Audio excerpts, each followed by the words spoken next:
আসসালামু আলাইকুম ভিউয়ার্স, আশা করি সবাই অনেক ভালো আছেন। আপনাদের দোয়ায় আলহামদুলিল্লাহ আমি অনেক ভালো আছি।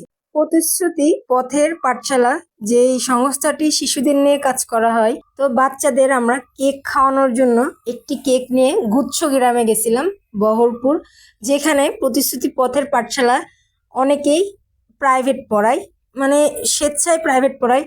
তো আমরা মনে করছিলাম যে বাচ্চাদের একটু আনন্দ করার জন্য, অনেকদিন কার্যক্রম ও প্রোগ্রাম বন্ধ ছিল, যে কারণে আমরা বাচ্চাদের একটু আনন্দ ও উৎসাহিত দেওয়ার জন্য একটি কেক নিয়ে গেছিলাম প্রতিশ্রুতি পথের পাঠশালা থেকে।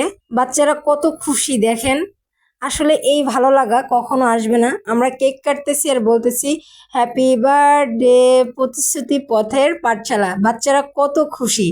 আমি যেহেতু এই প্রথম এই প্রোগ্রামে আসছি, আগে কখনো আসা হয় নাই, বাচ্চাদের ভিতরে সবাই আমাকে নিয়ে খুবই হাসাহাসি করতেছে ও মজা করতেছে। তবে এই দিনটা কখনো ফেরত আসবে না।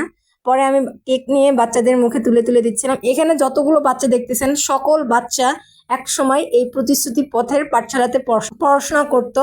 সবাই দোয়া করবেন রকিব ভাইয়ের জন্য, সে জানি এইভাবেই প্রতিশ্রুতি পথের পাঠশালাকে এগিয়ে নিয়ে যেতে পারে। কার্যক্রম শেষ করে চলে আসছিলাম আরআরপিতে, অনেক রাতই হয়ে গেছিল।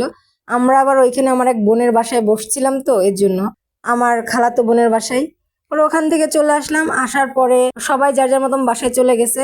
আমি আবার এখান থেকে আলুর চিপস থেকে আলুর চিপস কিনলাম। এইটা কিন্তু 25 টাকা, আমার কাছে 5 টাকা খুচরা ছিল না, তাই ছেলেটাকে আমি 20 টাকা দিচ্ছি। তবে অসম্ভব পরিমাণের মজা ও স্বাদ আরআরপি সেন্টারের কাছে পাওয়া যাবে। আজকের ভিডিওটা এখানেই, আল্লাহ হাফেজ।